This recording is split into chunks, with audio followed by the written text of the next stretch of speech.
El corazón delator, Edgar Allan Poe.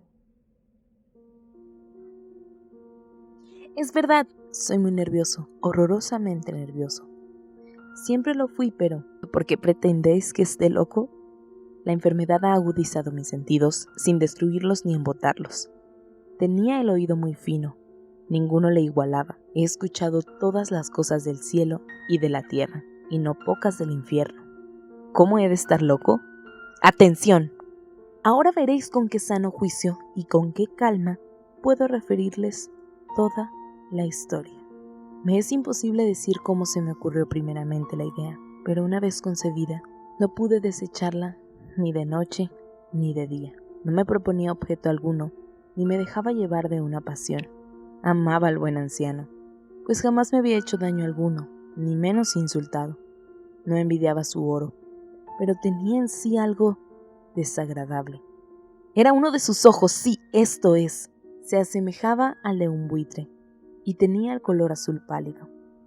Cada vez que este ojo fijaba en mí su mirada, se me helaba la sangre en las venas, y lentamente, por grados, comenzó a germinar en mi cerebro la idea de arrancar la vida al viejo, a fin de librarme para siempre de aquel ojo que me molestaba. He aquí el kit. Me creéis loco, pero advertir que los locos no razonan. Si hubierais visto con qué buen juicio procedí, con qué tacto y previsión y con qué disimulo puse manos a la obra, nunca había sido tan amable con el viejo como durante la semana que precedió al asesinato. Todas las noches, a eso de las 12, levantaba el picaporte de la puerta y la abría, pero ¡qué suavemente! Y cuando quedaba bastante espacio para pasar la cabeza, introducía una linterna sorda bien cerrada para que no filtrase ninguna luz y alargaba el cuello. ¡Oh! Os hubierais reído al ver con qué cuidado procedía. Movía lentamente la cabeza, muy poco a poco, para no perturbar el sueño del viejo, y necesitaba al menos una hora para adelantarla lo suficiente a fin de ver al hombre echado en su cama. ¡Ah! Un loco no habría sido tan prudente, y cuando mi cabeza estaba dentro de la habitación, levantaba la linterna con sumo cuidado. ¡Oh, con qué cuidado, con qué cuidado! Porque la charnela rechinaba. No la abría más de lo suficiente para que un imperceptible rayo de luz iluminase el ojo de buitre. Hice esto durante 7 largas noches, hasta las 12, pero siempre encontré el ojo cerrado, y por consiguiente me fue imposible consumar mi obra, porque no era el viejo lo que me incomodaba, sino su maldito ojo. Todos los días al amanecer entraba atrevidamente en su cuarto y le hablaba con la mayor serenidad, llamándole por su nombre con tono cariñoso y preguntándole cómo había pasado la noche. Ya veis por lo dicho que debería ser un viejo muy perspicaz para sospechar que todas las noches hasta las 12 le examinaba durante su sueño. Llegada la 8ª noche, procedí con más precaución aún para abrir la puerta. La aguja de un reloj se hubiera movido más rápidamente que mi mano. Mis facultades y mi sagacidad estaban más desarrolladas que nunca, y apenas podía reprimir la emoción de mi triunfo. Pensar que estaba allí abriendo la puerta poco a poco y él no podía ni siquiera soñar en mis actos, esta idea me hizo reír. Y tal vez el durmiente escuchó mi ligera carcajada, pues se movió de pronto en su lecho como si se despertase. Tal vez creéis que me retiré. Nada de eso. Su habitación estaba negra como un pez. Tan espesas eran las tinieblas, pues mi hombre había cerrado herméticamente los postigos por temor a los ladrones, y sabiendo que no podía ver la puerta entornada, seguía empujándola más, siempre más. Había pasado ya la cabeza y estaba a punto de abrir la linterna, cuando mi pulgar se deslizó sobre el muelle con que se cerraba, y el viejo se incorporó en su lecho exclamando: ¿Quién anda ahí? Permanecí inmóvil sin contestar. Durante 1 hora me mantuve como petrificado, y en todo ese tiempo no le vi echarse de nuevo. Seguía sentado y escuchando, como yo lo había hecho noches enteras. Pero he aquí que de repente oigo una especie de queja débil, y reconozco que era debida a un terror mortal. No era de dolor ni de pena. Oh no, era el ruido sordo y ahogado que se eleva del fondo de un alma poseída por el espanto. Yo conocía bien este rumor, pues muchas noches, a las 12, cuando todos dormían, lo oí producirse en mi pecho, aumentando con su eco terrible el terror que me embargaba. Por eso, comprendía bien lo que el viejo experimentaba, y le compadecía, aunque la risa entreabriese mis labios. No se me ocultaba que se había mantenido despierto desde el primer ruido, cuando se revolvió en el lecho. Sus temores se acrecentaron y sin duda quiso persuadirse que no había causa para ello, mas no pudo conseguirlo. Sin duda pensó, eso no será más que el viento de la chimenea, o de un ratón que corre, o algún grillo que canta. El hombre se esforzó para confirmarse en estas hipótesis, pero todo fue inútil. Era inútil. Pero la muerte que se acercaba había pasado delante de él con su negra sombra, envolviendo en ella a su víctima, y la influencia fúnebre de esa sombra invisible era la que le hacía sentir, aunque no se distinguiera ni viera nada, la presencia de mi cabeza en el cuarto. Después de esperar largo tiempo, con mucha paciencia, sin oírle echarse de nuevo, resolví entreabrir un poco la linterna, pero tan poco, que casi no era nada.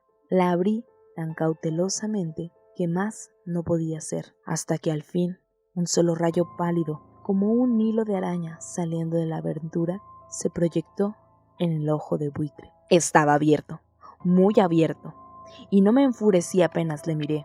Le vi con la mayor claridad, todo entero, con su color azul opaco y cubierto con una especie de velo hediondo que heló mi sangre hasta la médula de los huesos. Pero esto era lo único que veía de la cara o de la persona del anciano, pues había dirigido el rayo de luz como por instinto hacia el maldito ojo. ¿No os he dicho ya que lo que tomabais por locura no es sino un refinamiento de los sentidos? En aquel momento, un ruido sordo, ahogado y frecuente, semejante al que produce un reloj envuelto en algodón, hirió mis oídos. Aquel rumor, lo reconocí al punto, era el latido del corazón del anciano, y aumentó mi cólera, así como el redoble del tambor sobreexcita el valor del soldado. Pero me contuve y permanecí inmóvil, sin respirar apenas, y esforzándome en iluminar el ojo con el rayo de luz. Al mismo tiempo, el corazón latía con mayor violencia, cada vez más precipitadamente y con más ruido. El terror del anciano debía ser indecible, pues aquel latido se producía con redoblada fuerza cada minuto. ¿Me escucháis atentos? Ya os he dicho que yo era nervioso, y lo soy. En efecto, en medio del silencio de la noche, un silencio tan imponente como el de aquella antigua casa, aquel ruido extraño me produjo un terror indecible. Por espacio de algunos minutos me contuve aún, permaneciendo tranquilo. Pero el latido subía de punto a cada instante, hasta creí que el corazón iba a estallar, y de pronto me sobrecogió una nueva angustia. ¿Algún vecino podría oír el rumor? Había llegado la última hora del viejo. Profiriendo un alarido, abrí bruscamente la linterna y me introduje en la habitación. El buen hombre solo dejó escapar un grito, solo uno. En un instante lo arrojé en el suelo. Reí de contento al ver mi tarea tan adelantada, aunque esta vez ya no me atormentaba, pues no se podía oír a través de la pared. Al fin cesó la palpitación, porque el viejo había muerto. Levanté las ropas y examiné el cadáver. Estaba rígido, completamente rígido. Apoyé mi mano sobre su corazón y la tuve aplicada algunos minutos. No se oía ningún latido. El hombre había dejado de existir y su ojo, desde entonces, ya no me atormentaría más. Si persistís en tomarme por loco, esa creencia se desvanecerá cuando os diga qué preocupaciones adopté para ocultar el cadáver. La noche avanzaba y comencé a trabajar activamente, aunque en silencio. Corté la cabeza, después los brazos y por último las piernas. Enseguida arranqué 3 tablas del suelo de la habitación, deposité los restos mutilados en los espacios huecos y volví a colocar las tablas con tanta habilidad y destreza que ningún ojo humano, ni aun el suyo, hubiera podido descubrir nada de particular. No era necesario lavar mancha alguna. Gracias a la prudencia con que procedía, un barreno la había absorbido toda.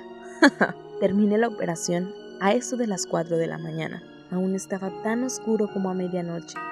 Cuando el reloj señaló la hora, llamaron a la puerta de calle, y yo bajé con la mayor calma para abrir, pues, ¿qué podría temer ya? 3 hombres entraron anunciándose cortésmente como oficiales de policía. Un vecino había escuchado un grito durante la noche. Esto bastó para despertar sospechas. Se envió un aviso a los oficiales de la policía y los señores oficiales se presentaban para reconocer el local. Yo sonreí, que nada debía temer, y recibiendo cortésmente a aquellos caballeros, les dije que era yo quien había gritado en medio de mi sueño.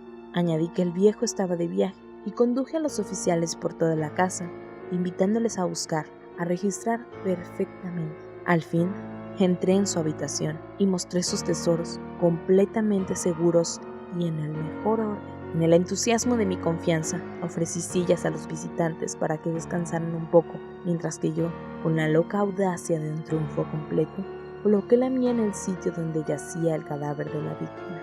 Los oficiales quedaron satisfechos y convencidos por mis modales. Yo estaba muy intranquilo. Se sentaron y hablaron de cosas familiares, a las que les contesté alegremente, mas al poco tiempo sentí que palidecía y ansié la marcha de aquellos hombres. Me dolía la cabeza, me parecía que mis oídos zumbaban, pero los oficiales continuaban sentados, hablando sin cesar. El zumbido se pronunció más, persistiendo con mayor fuerza. Me puse a charlar sin tregua para librarme de aquella sensación, pero todo fue inútil, y al fin descubrí que el rumor no se producía en mis oídos. Sin duda palidecí entonces mucho, pero hablaba todavía con más viveza, alzando la voz, lo cual no impedía que el sonido fuera en aumento. ¿Qué podía hacer yo? Era un rumor sordo, ahogado, frecuente, muy análogo al que produciría un reloj envuelto en algodón. Respiré fatigosamente. Los oficiales no oían aún. Entonces hablé más aprisa, con mayor vehemencia, pero el ruido aumentaba sin cesar. Me levanté y comencé a discutir sobre varias nimiedades, en un diapasón muy alto y gesticulando vivamente, mas el ruido crecía. ¿Por qué no querían irse aquellos hombres? Aparentando que me exasperaban sus observaciones. Di varias vueltas de un lado a otro de la habitación, mas el rumor iba en aumento. ¡Dios mío! ¿Qué podía hacer? La cólera me cegaba. Comencé a renegar.